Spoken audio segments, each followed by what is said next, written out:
Madame, Monsieur, bonjour. Cette semaine, au cœur de notre actualité. Ce dimanche 12 octobre, le pape François Ier fait faire au Vatican un incroyable pas en avant. En effet, le premier compte-rendu du synode sur la famille fait part de nouvelles avancées comme l'accès au sacrement des divorcés remariés ou encore d'une large ouverture d'esprit vis-à-vis notamment des couples homosexuels.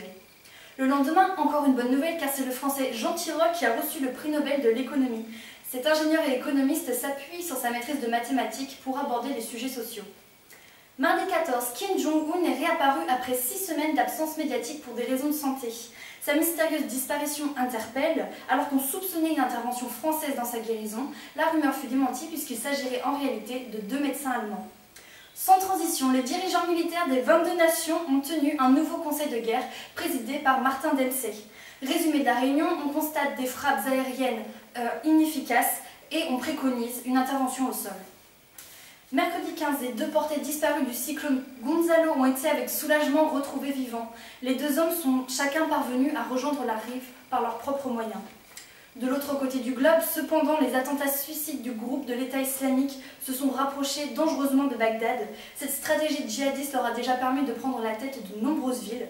Obama déclare alors être concentré sur les combats qui ont lieu dans la province irakienne d'Anbar et autour de la ville de Kobané. Les frappes continueront donc dans ces 2 secteurs qui sont menacés. Jeudi 16, le gouvernement français a annoncé que les allocations familiales seront, à partir de 2015, modulées selon le revenu. Manuel Valls se félicite de cette réforme, déclarant qu'elle répond aux idées socialistes et surtout à des mesures de justice. 13% des familles qui perçoivent ces allocations sont concernées. Enfin, parlons écologie. Avant-hier fut tenu un débat sur le sort de la centrale nucléaire de Fessenheim.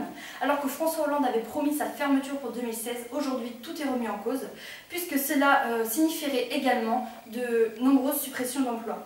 Mais ce vendredi, Emmanuel Cos affirme avoir le soutien du président Hollande quant à sa fermeture, malgré la pression d'EDF.